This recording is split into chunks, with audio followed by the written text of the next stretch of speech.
Hello everyone, let's travel back to the strange world of Canada, shall we? So, Counterparts formed in Halton, Ontario in 2007, and 1 decade and 5 albums later, they still have their best years ahead of them, and are seen as one of the best modern Canadian hardcore bands, which I have to agree with. To be honest, this is an episode I'm not even fully blind for, as I've listened to every album from the band, by the band from the difference between Hell and Home and onward from that. Obviously, by the time that this episode goes up, I'll have listened to all of their albums, but also by that time that this episode goes up, that means I should shut the fuck up and talk about the albums themselves, so let's do that. It's Backtracking, and this time it's Counterparts. We start with their debut album titled Prophets, and once again we're keeping to that theme of no self-titled albums going strong. I swear that wasn't planned when I was writing up the lineup for this season. You have to believe me. Anyway, this album was released in 2010 and is the band's only release through Verona Records and produced by a dude named Jason Valeriotti. If you're not familiar with Verona Records, then don't worry because neither was I. They don't even have a wiki article for the label itself, and speaking of Wikipedia, the only two albums that I can actually look up are this and The Difference Between Hell and Home. Counterparts music might be easy to find to listen to, but the info about it sure is not, so let's get back to the actual album. Prophets is a damn good debut. It shows the band's style how it's always been, but a bit dull back from how complex it got a lot later on. Pardon me. Not to say that this album isn't complicated, as there are enough twists and turns that one would expect from the band by this point. Also, sorry, gotta go with those messages on my phone, that's what that rumble was. It's like M. Night Shyamalan if he made awesome hardcore music instead of shitty thriller films. But yeah, this album is a strong start by the band. The structuring is solid, and despite not finding anything out about the label or the producer, they do a good job. They accentuate the album's strong points and cut down on any weaknesses. Yeah, it's a debut, so it's far from perfect, but it's still a pretty good album. My only issues with it are... Okay, well, in 2010 there was a lot of other bands making similar albums with similar sounds, and trust me, I've done enough backtracking to know that there are things in that area that sound similar to this album. Also, since it was 2010, hardcore it suffers from a multitude of weird song titles that make no sense itis. The only major offender is a track called Goodbye Megaton, which might be some sort of reference that I don't get. Then again, it was 2010. There was a lot of bands making a lot of albums with song titles that were references to things that I just didn't understand. And for that reason, I'll give it the benefit of the doubt. But besides that, there are a few actual blemishes. It just kind of sounds like a solid hardcore album by the bands at the time, maybe even better than most of those, even if it doesn't avoid the tropes surrounding that era. Brendan Murphy's vocals sound great, even doing his most clean singing on this album. He still has a good balance of that with his screams and delivers his lyrics with good force. Jesse Dorian and Alex Ray's dual guitar work is also good, playing great breakdowns and chokes, and Eric Basnet's bass work is good too, playing along well with everyone else and having a good strum. And Ryan's drumming is fantastic, hitting hard and fast and sounding crisp. Standout songs include Goodbye Megaton, the title track, Isolation, A Plea of Promise, and my favourite in Sturdy Wings. It may not have been able to avoid the tropes that surrounded the era of its release, but Prophets is still a solid piece of work, produced well and showing off the band's sense of originality long before they expanded on it more fully, and I can recommend the album. Next was the band's second album, The Current Will Carry Us. Released in 2011, it marked a short release gap as well as a label change, with the band leaving Verona Records for Concord Records. The album is also the band's longest at 37 minutes and 14 seconds. Yes, their longest album is still less than 40 minutes in length. These guys really don't fuck around. Also, there was some lineup changes, but since I couldn't find much about this album as I mentioned when talking about Prophets, because info was difficult to find on them, I won't talk about those changes. In fact, the only band member to be with the band since they first started is lead singer Brendan Murphy. So, there you go.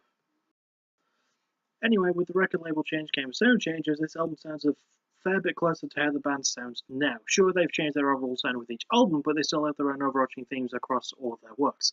On The Current Will Carry Us, it's clear to hear that the band needed to change some things, the first of which was the clean vocals.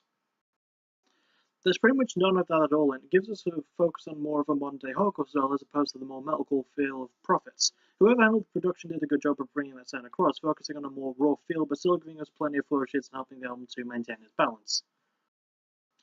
Speaking of balance, well, this album follows some similar hardcore tropes to Prophets, with some short songs just for the sake of having short songs, but they feel like they have more meaning and carry us. Hell, the short song of this album is titled I Am No One at a measly 1 minute and 48 seconds. Even then, that's still a really good song. Anyway, this album's structuring is a good example of how the band sets things up. Another good indication of that is the band dropping the usage of clean vocals. Another change made to this album was experimenting with the sound, making things feel darker. A good indication of that is dropping the usage of clean vocals. I missed some of the script there by accident. and it pays off really well for this album. Then again, maybe that's my bias because of which album was my first by the band, but we'll get to that momentarily. Still, this is a good showcasing of the band's best known sound, and it's great with certain things to come. Now, normally is when I would cover the band performances, but I can't because of how many lineup changes there's been, and I can't really find anything on the personnel for this album, so I'll just say that Brendan Murphy delivers a powerful vocal performance with a nice quick scream style, but some good range too to his screams, still good. Standout songs include Optimist, Pedestal, Thank God, Jumping Ship, and my favourite In the Constant. The current will carry us as a marked change for the band, with veering steadily towards their signature sound, while still being balanced and well produced enough to sound like their previous work, and I can recommend this one. We then reach the band's third album, titled The Difference Between Hell and Home. Released in 2013 through Victory Records and produced by Will Putney, a man known for his work with Monday metal and hardcore bands, this was my first Counterparts album all the way through, as I alluded to earlier. And when I say alluded to, I mean downright said out loud. Also, this album is... God, it's good. It was in my top 10 of the year of 2013, I remember that much. The only bad thing that could be said doesn't detract from the album itself, but the Victory Records label isn't exactly in a positive light due to... Well, if you saw my Straight Light Manifesto episode, then you'd know, but if you don't know, well, there's a fair few bands that have filed lawsuits against Victory for not being paid enough. Granted, Counterparts is not one of those bands, and this is their early album with Victory, but still, any chance that I get to talk about how shady the label is, I'm going to take it. I know that that's not the best way to talk about this album, so let's just talk about the good parts, of which this album has many of those. There's so much that's just right with it, from the production to the structuring to the new sounds in different paces, and it all works. The band outlines a good structure and adds faster-paced stuff along with some slow sounds too. There's even some elements of more traditional hardcore punk as well as some mathcore, making this album seem almost like something that Converge would make. And that's not a bad comparison, as I like to see Counterparts as the Canadian Converge. With that said, the difference between Hell and Home may just be Counterparts' answer to Jane Doe by Converge. It's that good, I'm not even kidding. So, record label issues aside, the band managed to pull something great out of their hats. The experimentation of what makes this album stand out. There's so much going on within what the band can do, and they don't overstep their boundaries, but at the same time, they don't remain in their comfort zone. They basically took the groundwork that... Sorry about that, I was needing for something really quickly. So the band basically took the groundwork that they'd laid down in the current will carry us and decided to expand greatly upon that, which works massively. The band are so damn on point that it's ridiculous. Brenda's vocals sound fucking amazing, with there even being some clean singing and spoken word stuff, adding to a more poetic delivery. Alex Ray and Jesse Doreen play good chuggers, riffs, and breakdowns too, all sounding off great. Eric Baznet's bass has a good drive, playing well with the guitar, and Kelly Bylan, I hope I'm saying that right, sounds great for his first time drumming with the band, hitting hard and playing fast and technical. Standout songs include Ghost, Witness, Decay, Wither, and my favourite in the closing track titled Soil. The difference between Hell and Home is possibly one of the best hardcore albums in the 2010s, with its performances, pacing, structuring, storytelling, and production all sounding pretty much perfect. I can recommend this one with no problems, and trust me, if you listen to this in 2013, it probably made your own personal top 10 list. It was really good. We then move on to their fourth album, Tragedy Will Find Us. Released in 2015, it would be the band's first release through Pure Noise Records, which they're still attached to. However, I could find nothing on a producer. Like I said during my segment about their debut album, there's not a lot of info on them. I'll probably keep saying this throughout the episode at some points. Still, at least I was able to listen to all of their albums, so yay. I'm looking at you, by the way, straight from the path. I could not find most of your early stuff. It was difficult. You were a difficult episode to write, but yeah, back to this album. So, the thing is, I really like this album. It wasn't in my top 10 albums of 2015, but it probably would have been an honorable mention. The thing is, as I said before in some previous videos, my laptop wasn't at full capacity for me to make any videos at that time, so I couldn't do a top 10 list of albums for 2015. And I would do one now because I have a functioning laptop, but that wouldn't be too far or all that fun.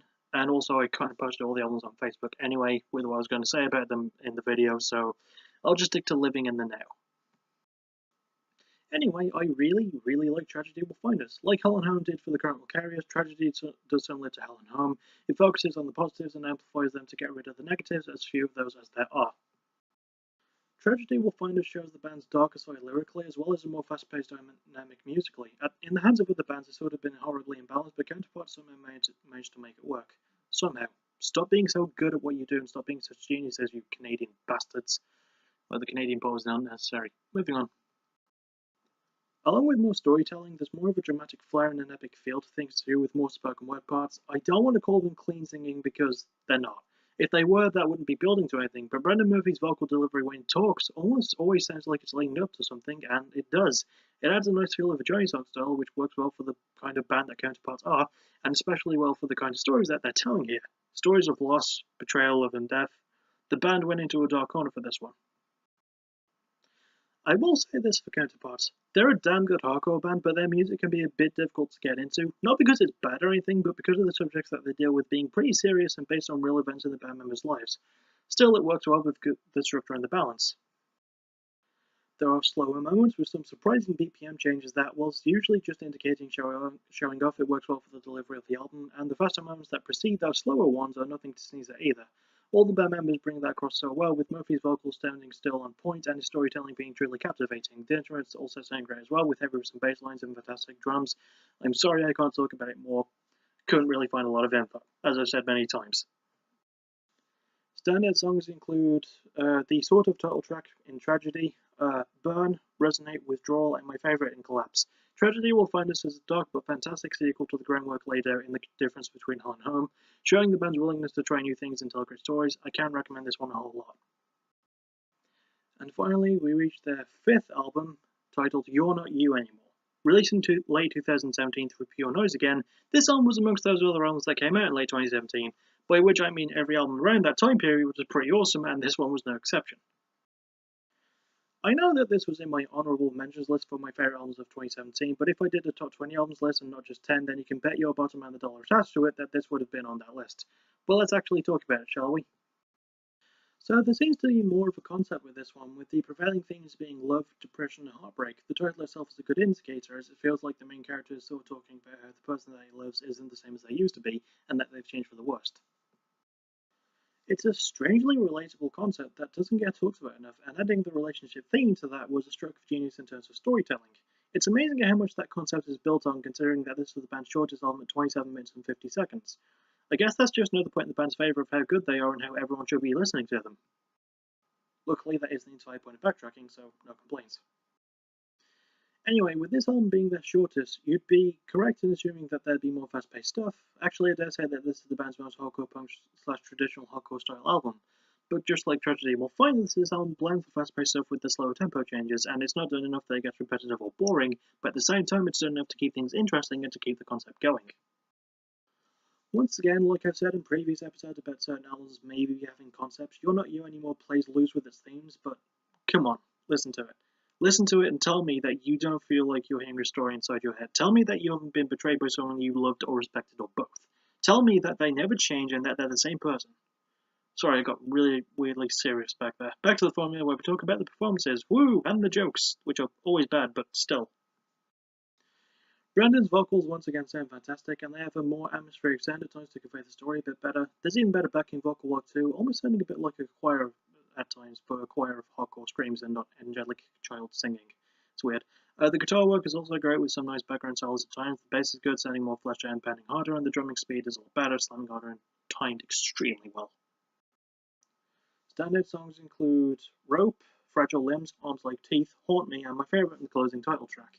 You're Not You Anymore is the band's best album for storytelling, and besides that, it's a great album instrumentally and musically, with great production and a brilliant label to back them up. I can't recommend this one. So, let's round them up and count them down. Most favourite is possibly The Difference Between Hell and Home, not just because it was my first Counterparts album, but it is truly fantastic. The band cemented their sound with it and added nice storytelling elements, which would be their lyrical bread and butter for later works, and even a bit for the current carriers too. Least favorite album, I have to say, is Prophets. It's not an inherently bad album, but when you get into the band now as opposed to getting into them in 2010, it's a weird change of sound. It's just a timing thing, and the album itself is good, if a bit generic at times, but maybe that's just a bit of a bias from me, because I listened to them a bit later. But, still, the Prophets is worth your attention, and I do recommend it. It's still good. With that said, though, I will see you all next time for a band that I am so looking forward to covering. This is genuine smile on my face. It does not say scripted smile right there. No, it really doesn't. I'm actually really looking forward to him. Because next time, it's While She Sleeps. Oh, hell yeah. It's going to not take as long as well, because they only have 3 albums. But they make the limit, so it counts. Thank you for listening. You're awesome. Bye-bye. I'll probably see you either for the episode or this weekend for a new UFC review. Probably the UFC review first. Take care.